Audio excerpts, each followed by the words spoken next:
레위기 4장 1절부터 3절 말씀입니다. 여호와께서 모세에게 일러 가라사대 이스라엘 자손에게 고하여 이르라. 누구든지 여호와의 금령 중 하나라도 그릇 범하였으되 만일 기름 부음을 받은 제사장이 범죄하여 백성으로 죄를 입게 하였으면 그 범한 죄를 인하여 흠없는 수송아지로 속죄 제물을 삼아 여호와께 드릴지니. 아멘. 네, 오늘은 그 레위기 4장 1절부터 3절 말씀을 중심으로 죄를 사함 받으려고 드리는 속죄제라는 제목으로 성막 강의 105번째 시간이 되겠습니다. 105회. 벌써 이렇게 이제 105회 내일까지만 하면은 끝날 것 같습니다. 내일까지. 자, 오늘은 그 속죄제에 관한 부분인데 사실은 레위기 4장 1절부터 3절뿐만이 아니라 레위기 4장 1절부터 레위기 5장 13절까지가 속죄제에 관한 부분이고요. 또 6장 24절부터 30절까지도 속죄제에 관한 말씀이 쭉 나와 있습니다. 너무 많아가지고 앞부분만 우리 읽은 건데 속죄제에 대해서는 굉장히 많은 부분이 기록이 되어 있습니다. 자, 함께 공부해 보도록 하겠습니다. 속죄제라는 말은 히브리 원어로 하타트로서 죄의 형벌이라는 뜻입니다. 속죄제는 고의로 지은 죄는 물론 부지 중에 지은 죄까지 포함해 사람이 하나님께 범한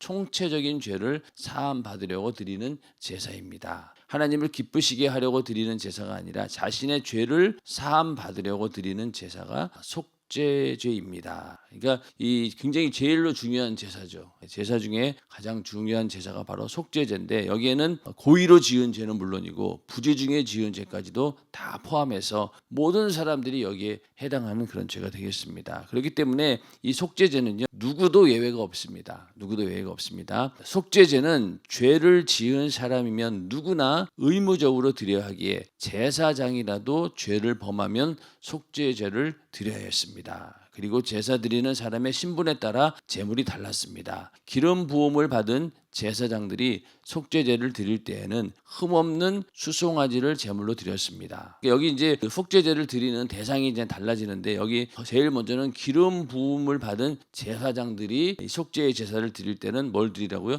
흠없는 수송아지를 잡으라고 했고 이스라엘 온 회중이 속죄제를 드릴 때에도 수송아지 제물로 드렸습니다. 대속죄일이라고 해서 온 이스라엘 회중을 위해서 속죄제를 드릴 때가 있는데 그때도 제물이 수송아지다. 그리고 또 어떤 사람이 있냐면 백성의 족장들 그들은 순념소를 제물로 드렸고 또 평민들은 형편과 처지에 따라 흠없는 암염소나 어린 암양, 산비둘기나 집비둘기 고운 가루 에바 10분의 1 등을 제물로 드렸습니다. 이처럼 신분이나 처지나 형편에 따라 속죄 제물의 종류를 달리하여 의무로 드려야 하는 속죄제를 누구나 예외 없이 드리도록 배려하였습니다. 그러니까 여기 이렇게 기름 부음을 받은 제사장들, 또 이스라엘 온 회중, 백성의 족장들, 평민 이렇게 쭉 나오는데 이 말씀이 이렇게 많아요. 이게 다 레위기 4장 1절부터 5장 13절까지면 여기 이만큼이 속죄제에 관한 부분인데 자 여기 보면은 성경에도 보면은 기름 부음을 받은 제사장이 나오고 또 여기 보면은 또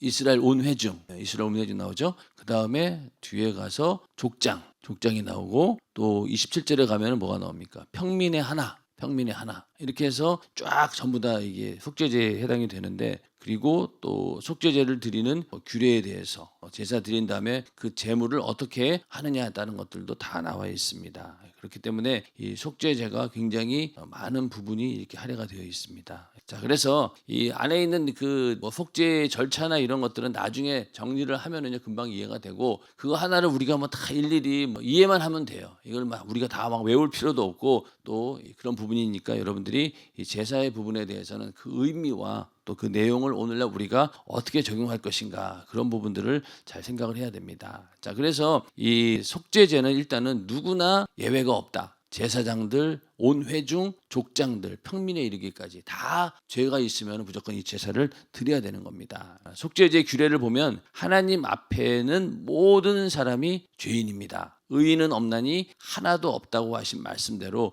제사장도 족장도 평민도 모두 죄인입니다. 모든 사람이 죄인이에요. 죄 없는 사람이 어디 있겠어요. 구약 시대도 마찬가지고 지금도 마찬가지입니다. 그래서 오늘날 우리들은 어떻게 보면은 이 당시는 율법을 기준으로 했을 때 겉으로 드러나는 죄만 가지고도 이렇게 제사를 드렸는데, 오늘날 우리는 그 율법의 범위가 주님께서 더 확장시켜 놓으셨기 때문에 마음으로 지은 죄, 생각으로 지은 죄까지도 다 포함되다 보니 거기에 비추어 봤을 때 죄인 아닌 사람들은 아무도 없는 거예요. 그래서 누구도 죄값인 형벌을 피할 수 없으며 속죄의 은혜를 절대적으로 입어야 합니다. 특히 지도자급에 있는 사람이 죄를 지으면 백성이 죄어를 입게 되므로 죄의 영향을 이제 받게 되고, 그 제사장의 죄로 인해서 백성들도 그 죄값을 치르게 된다는 거예요. 그렇기 때문에 굉장히 제사장은 조심을 해야 되는 거죠. 즉 그가 백성에게 돌아가기에 더 심판이 크다는 것을 알게 해줍니다. 그래서 제사장도 이렇게 제사를 드려야 된다. 그렇기 때문에 이 제사장들은 굉장히 하나님께서 세운 직분이기도 하지만은 자기 자신을 거룩하게 흠없이 만들려고 엄청나게 노력을 많이 해야 되는 것이고, 또 이 제사장들이나 오늘날 직분자들도 그렇지만 특히 부사역자들이라든가 목회자들은 내가 한번 뱉은 말이나 내가 한 행동이 엄청나게 많은 영향력을 준다는 사실을 알아야 되는 거예요. 좋은 영향력을 주는 경우도 있지만은 반대로 이 제사장, 목회자나 사역자들이 잘못 판단을 해서 자기가 무심코 내뱉은 말들이 성도들의 마음에 상처를 주고 결국은 시험 들게 만들고, 그렇게 해서 그 교회 부흥을 가로막는 그런 경우도 있어요. 그렇기 때문에 이 오늘날에도 이 목회자라든가 또 부사역자들이 항상 기도하고 성령이 충만해야 되는 이유가 바로 거기에 있죠. 그리고 또 어떤 일을 판단함에 있어서 이것이 하나님의 뜻이냐 아니냐를 그냥 단순히 하나님 말씀에 있으니까, 또 내가 기도 중에 감동을 받았다, 그 정도 갖고는 절대로 판단할 수가 없어요. 어떤 문제를 놓고 판단할 때는 수만 가지 내가 가지고 있는 모든 걸 다 동원해서 점검을 해야 됩니다. 특히 중대한 사안이고 성도들에게 영향을 미칠 수 있는 그런 판단을 해야 될 경우에는요, 엄청나게 많은 고민을 해요. 그냥 기도해서 하나님께서 감동하셨다 이 정도 갖고는 절대로 분별할 수가 없어요. 왜냐하면은 이 악한 마귀 역사는 광명한 선사로 가장해서 속인다고 했어요. 미혹한다고 했어요. 그렇기 때문에 부사역자들이나 목회자들은 거기에 속을 수 있거든요. 그러니까 기도 중에 음성도 막 들려요. 그러나 그런 음성 그거 가지고 절대로 판단해서 안 되고, 자기의 감정 가지고 이게 하나님 뜻이다라고 함부로 판단할 수가 없어요. 그렇게 하기 위해서는 더 많은 시간 동안 고민하고 생각하고 이런저런 여러 가지 사고 생각을 다 해야 되고, 또 주변의 조언도 들어야 되고, 그렇게 해서 종합적으로 판단해야 될 일인데, 그걸 그냥 내 감정대로 내가 그냥 생각하는 대로 막 했다가는요, 여러 사람 성도들이 전부 다 피해를 보게 되는 거예요. 오늘 말씀처럼 여기 보면은 지도자급에 있는 사람이 죄를 지으면 백성이 죄어를 입게 된다는 거예요. 그 죄가 고스란히 이 사람 회중들에게 간다는 거죠. 만약에 목회자가 어떤 목회 방침이 잘못되어 가지고 성도들을 잘못된 길로 끌고 가면 어떻게 되겠어요? 다 죽는 거예요. 다 죽는 거예요. 그래서 요즘에 그 다원주의 사상을 가진 목회자가 만약에 목회를 한다고 칩시다. 그러면은 그런 경우가 실제 있는 경우예요. 이제 4월 초파일이 되니까 야, 우리 이제는 예배를 절에 가서 드립시다. 이렇게 해서 성도들을 다 데리고 절에 가서 예배를 드렸어요. 진짜로. 그런 목회자 만나면 어떻게 되겠어요? 그냥 그 영혼은 다 죽는 거예요. 그런 것처럼 그런 경우도 있고, 또 직접 목회하면서도 성도들과의 관계 속에서 언행심사를 특별히 부사역자들이라든가 목회자들이 조심해야 되는 이유는 영향이 그대로 가거든요. 성도들끼리 부딪히는 문제하고는 차원이 달라요. 그렇기 때문에 목회자, 부사역자들 이렇게 그런 자들은 정말로 조심해야 된다는 거죠. 그리고 자기를 더 돌아보고 철저하게 자기를 관리하지 않으면은요, 그 영향이 다 어디로 가냐? 성도들에게 간다는 거예요. 그래서 일단 여기 구약 시대에도 제사장들도 이 죄의 문제에 대해서는 피할 수 없고 반드시 속죄제를 통해서 그 죄의 문제를 해결해야 된다라는 것입니다. 그 다음에 속죄제를 드리는 절차와 방법은, 속죄제를 드리는 자는 정해진 제물을 준비하여 회막문 여호와 앞에 끌고 와서 제물의 머리에 자신의 직접 손을 얹고 안수합니다. 이는 번제를 드릴 때와 마찬가지로 자신과 제물을 동일시하여 자신이 지은 죄를 제물에게 전가하는 행위입니다. 그리고 제사 드리는 자가 직접 자기 손으로 여호와 앞에서 제물을 죽이고 제물의 피를 제사장에게 가져다 주면 제사장은 그 피를 처리했습니다. 제사장이 그 피를 뿌리고 바르는 것은 피에 속죄의 능력이 있음을 의미합니다. 이건 우리가 번제 제사 할 때 다 공부했던 내용이니까 이 절차는 똑같은 거예요. 속죄제도. 그런데 속죄제를 드리는 방식이 신분에 따라 조금 차이가 있습니다. 이게 좀 차이가 있는데 족장이나 평민을 위한 속죄제는 그 제물을 번제의 희생을 잡는 곳, 번제단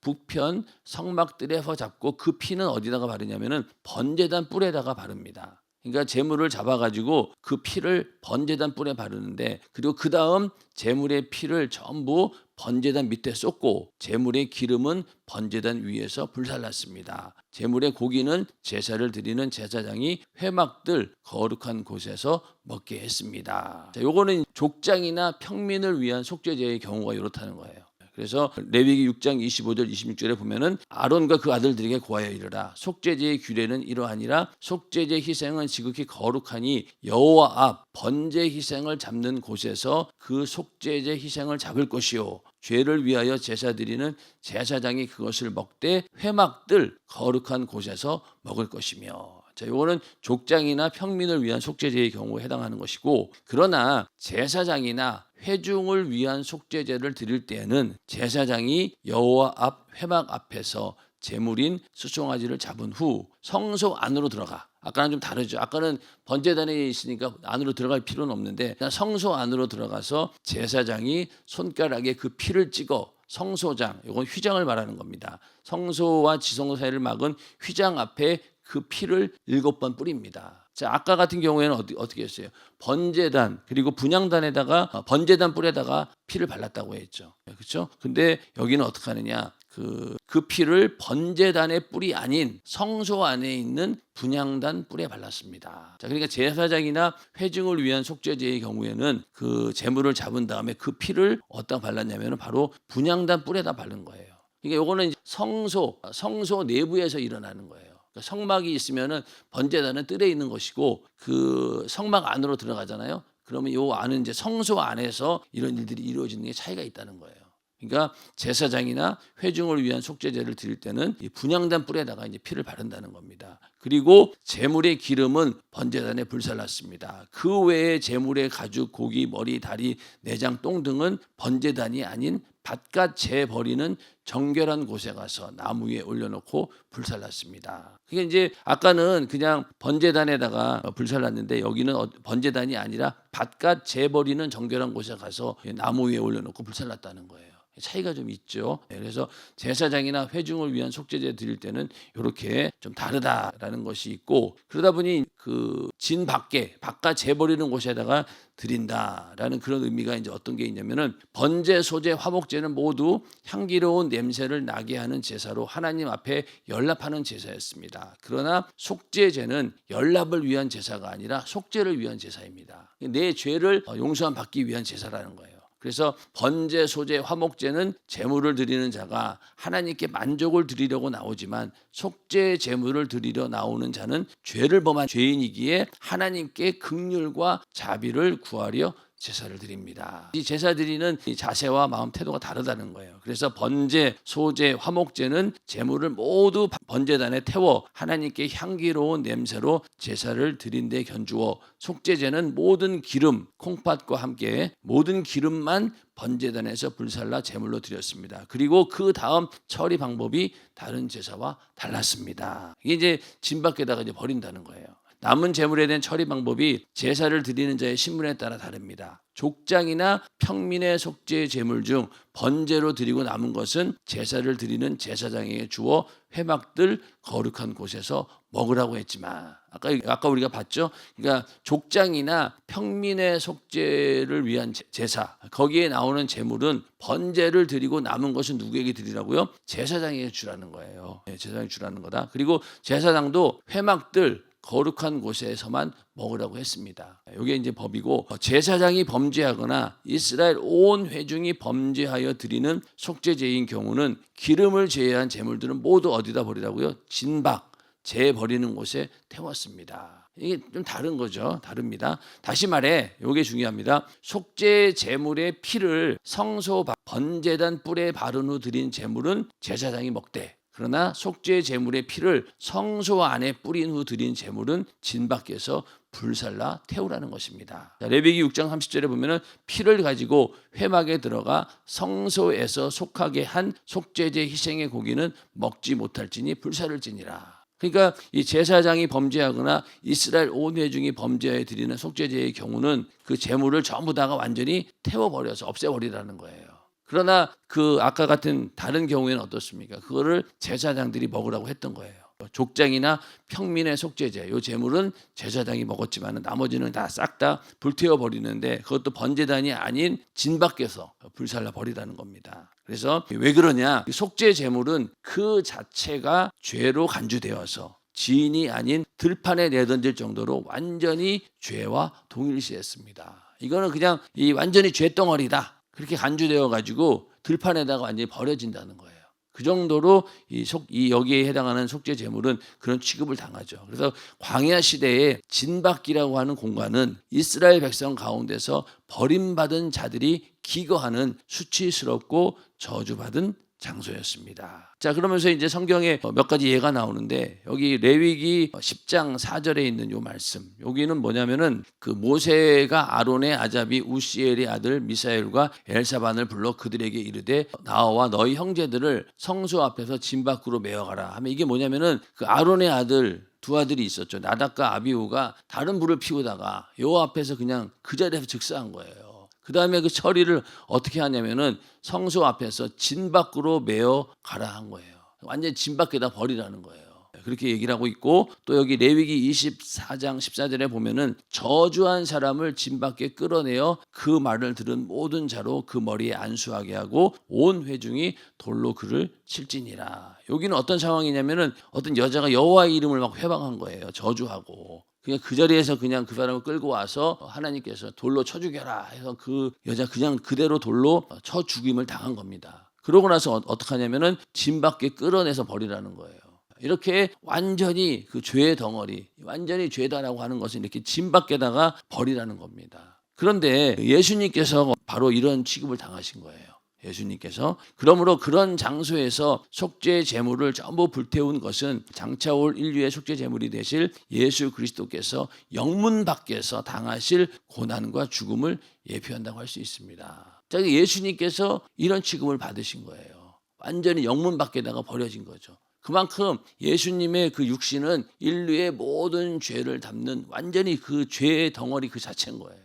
그러니까 이거는 그냥 태워가지고 하나님께 올려드리는 게 아니라 완전히 진 밖에다가 버리게 되는 그런 모습이 그대로 나오는 거죠. 그래서 히브리서 13장 10절부터 12절에 보면은 우리에게 제단이 있는데 그 위에 있는 제물은 장막에서 섬기는 자들이 이 제단에서 먹을 권이 없나니 이는 죄를 위한 짐승의 피는 대제사장이 가지고 성소에 들어가고 그 육체는 영문 밖에서 불사름이니라. 요게 그 속죄제의 그 제사 가운데 누구입니까? 온 회중이 지은 죄나 제사장이 지은 죄. 그러니까 성소 안에 대제사장이 피를 가지고 성소 안에 들어간 경우, 그렇죠? 그런 경우는 어떠냐? 바로 이 그 모든 제물을 그 안에서 먹는 게 아니라 다 갖다 진 밖에다 버리라고 했잖아요. 그 얘기를 지금 하고 있는 거예요, 히브리서에서. 그래서 그 육체는 대제사장이 가지고 성소에 들어가고 그 육체는 영문 밖에서 불사름이니라. 그러므로 예수도 자기 피로써 백성을 거룩하게 하려고 성문 밖에서 고난을 받으셨느니라. 요 말씀이 이제 속죄제와 관련된 말씀인 거예요.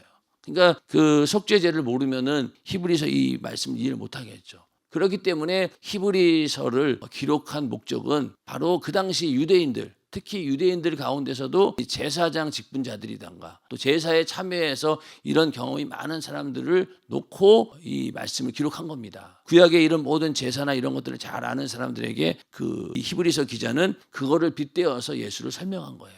그러다 보니까 이런 구절들이 나오는 것이죠. 그래서 예수님의 육체는 영문 밖에서 불사름을 당했다.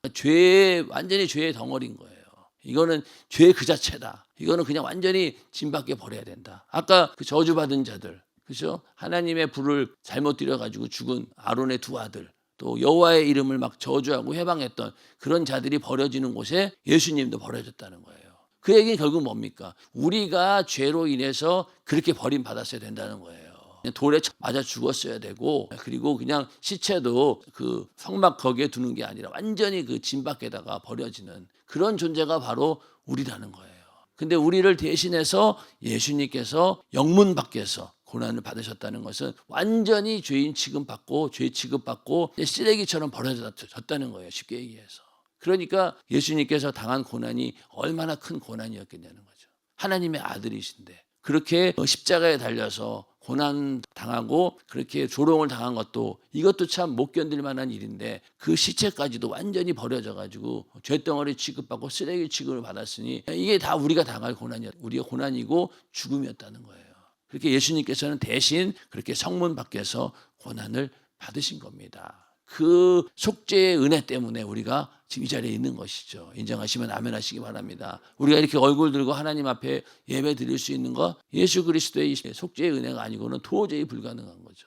이러한 고난을 예수님이 받으셨다. 그래서 속죄 제에는 제물에 안수하고 죄를 고백하고 제물을 드리는 자가 제물을 죽이고 제사장이 그 피를 뿌리고 제단 뿔에 그 피를 바르고 피를 제단 밑에 쏟고 나머지 제물을 처리하는 일 등을 포함합니다. 하나님과 인간 사이의 중보자인 제사장은 백성의 죄를 속죄하는 제사를 드리기 전에 먼저 자신의 죄를 속죄받아야 했습니다. 이 사실은 땅에 속한 인간인 제사장은 한계가 있고 불완전함을 보여줍니다. 제사장이 온전하지 못하기에 그들이 드리는 제사도 온전하지 못했고 따라서 이스라엘 백성은 온전한 제사장과 온전한 제물을 원했습니다. 제사장이 이렇게 속죄의 제사에도 예외가 없다는 건 뭐예요? 그 제사장이지만은 대제사장이라 할지라도 한계가 있다는 거예요. 불완전하다는 거예요. 죄를 지을 수 있기 때문에. 그러니까 제사장으로서 제사를 드리고는 있지만은 그도 인간이기 때문에 한계가 있고 불완전한 거예요. 그러니까 이 제사 자체도 그 제사장이 불완전하고 온전하지 못하기 때문에 그가 드리는 제사 자체도 온전하지 못한 거예요. 그러니까 1년에 한 번씩 제사장들이 바뀌게 되고 또 제사장이 죄를 짓게 되면 이런 속죄제를 통해서 죄를 또 사함받아야 되고 그게 다 불완전하다는 거예요. 온전하지 못하다는 거예요. 그런데 온전한 제물이 누구냐? 바로 예수 그리스도시라는 거예요. 그래서 온전한 제물이 예수 그리스도시고 그 온전한 제사장이 바로 예수 그리스도이십니다. 자, 그러니까 예수님께서는 왜 온전한 제사장이 될 수 있냐? 죄가 없으시니까. 그러니까 죄가 없기 때문에 예수님께서는 제사장으로서 이 제사를 감당할 때 죄가 없으니 따로 드릴 제사도 없는 거예요. 완전한 거죠. 그렇기 때문에 예수님께서 온전한 제사장이 될 수 있었고 또 제물로도 마찬가지예요. 제물도 흠이 없고 거룩한 그 자체인 거죠. 그렇기 때문에 예수님께서는 자기 자신이 인류의 죄를 대신 담당하기 위해서 자기 자신이 제물이 된 거예요. 그리고 동시에 그 제사를 집행하는 제사장의 역할도 같이 감당을 한 겁니다. 제물도 되고 또 대제사장으로서의 직분도 수행을 하고 그게 바로 예수님이신 거예요. 그래서 이에 관해 성경에는 하나님이 죄를 알지도 못하신 자로 우리를 대신하여 죄를 삼으신 것은 자 여기 보면은 죄를 알지도 못하신 자라는 거죠. 그러니까 죄를 전혀 짓지 않는 그런 분이 바로 예수님이신 거예요. 그렇기 때문에 그가 제사장으로서의 직분을 감당할 수 있는데 그러니까 죄가 없으니 따로 드릴 제사도 없고 또 영원하신 분이니까 그 제사가 영원히 이어지는 겁니다. 그래서 우리로 하여금 저의 안에서 하나님의 의가 되게 하려 하심이니라. 그러니까 그분이 죄가 없기 때문에 그분이 우리 인간의 죄를 다 대신 담당하고 죽으시고 부활함으로 인해서 우리 죄도 딱 없어진 거예요. 그러면서 우리도 하나님 앞에 의로운 자가 되었다라는 말씀이죠. 또 그리스도께서 한 번 죄를 위하여 죽으사 의인으로서 불의한 자를 대신하셨으니 한 번 죄를 위해 죽는 것으로 한 번의 죽음으로 끝난 거예요. 그러나 구약시대의 다른 제사장들은 어때요? 유효기한이 1년이에요. 1년 동안 제사함 받았고 또 1년 후에 다시 또 제사를 드려야 돼요. 그리고 제사장도 바뀌어야 되고 그 온전하지 못하니까. 그런데 예수님께서는 단 한 번의 제사로 그 효력이 어떻게 되는 1년이 아니라 영원히 그게 바로 예수님이 하신 일인 거예요. 그러니까 예수님은 제물로서도 완전했고 또 제사장으로서도 완전한 거예요. 그리고 그 한 번의 제사로 영원히 그 제사는 또다시 있는 게 아니라 한 번으로 끝나는 거예요. 만약에 예수님께서 죄가 있고 그렇다라고 하면은 또 다른 예수가 와야 되겠죠.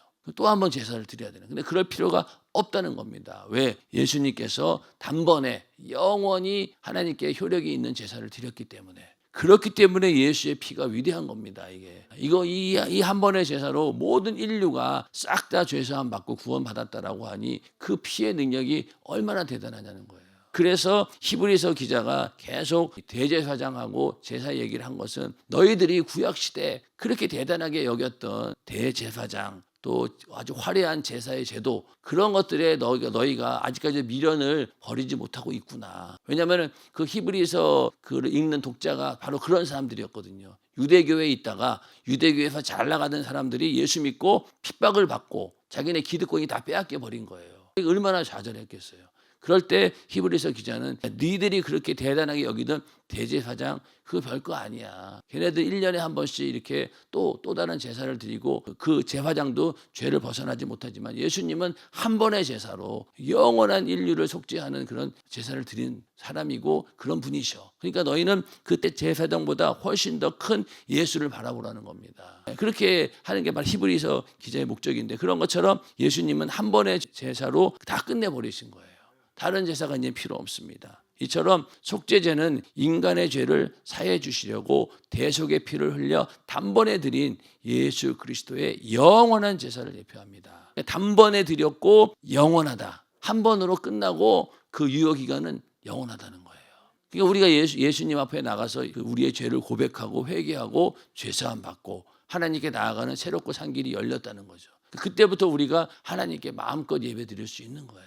안 그랬으면 우리도 계속 이런 제사를 드려야 됐겠죠. 이제는 그런 제사가 필요 없다는 겁니다. 왜? 예수님께서 대신 담당해 주셨기 때문에. 자, 이게 바로 속죄제의 근본 이제 우리 의미죠. 그러니까 예수님께서 완전히 그 짐 밖으로 버려졌다라고 하는 사실을 우리가 잘 기억해야 돼요. 그냥 이 예수님은 완전한 죄인 취급을 받은 거예요. 쓰레기처럼. 아까 그 하나님 말씀에 막 도전해가지고 죽은 그 아론의 두 아들. 그런 사람처럼 또 여호와의 이름을 회방해가지고 저주받은 그런 여자 그런 사람이 버려지는 곳에 예수님도 버려졌다는 겁니다. 그 얘기는 결국 우리가 바로 그런 존재였다라는 것을 분명히 알고 예수 그리스도의 속죄의 은혜에 얼마나 큰지 그것을 우리가 깨닫고 늘 그 은혜에 감사하며 예수의 피의 공로로 죄사함 받아 자유함을 누리는 우리 모두가 되기를 주님의 이름으로 축원합니다. 자, 속죄제에 관한 내용은 아까 성경에 이렇게 기록되어 있으니까 여러분들이 한번 읽어보셔요. 읽어보시면은 좀 예전하고는 다를 거예요. 쉽게 좀 이해가 되니까 보시고 자 여기 정리를 좀 한 걸 보면은 자 속죄제 보면은 이건 의무제예요. 무조건 드려야 되는 겁니다. 경우에 따라서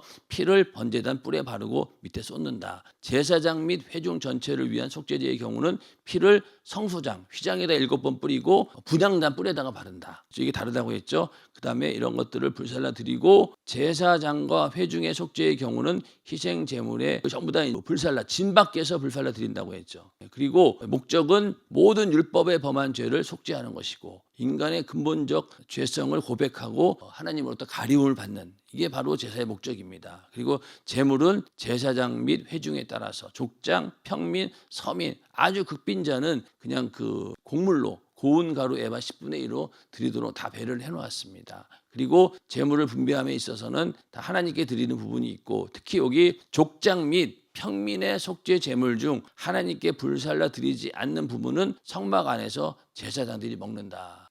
그런데 그렇지 않는 제사는 어땠습니까? 다 저기 진 밖에다가 불살라 버린다고 했죠. 그리고 화목제 외에는 제사 드리는 사람이 먹는 그런 제사는 없어요. 화목제 외에는 그 차이가 있는 겁니다. 그래서 속죄제가 이런 내용이다라는 것을 잘 기억해 두시고 여러분들이 레위기를 읽을 때 자신감을 가지고 읽으시길 바랍니다. 별거 없어요. 별거 없어요. 요것만 딱 알면 이게 말이 복잡해서 그렇지 딱딱 분류만 하면은 쉽게 이해가 됩니다. 그리고 아까 그 예수님께서 진 밖에 영문 밖에서 이렇게 버려졌다라는 것이 어떻게 보면 속죄제의 키포인트가 되는 거예요.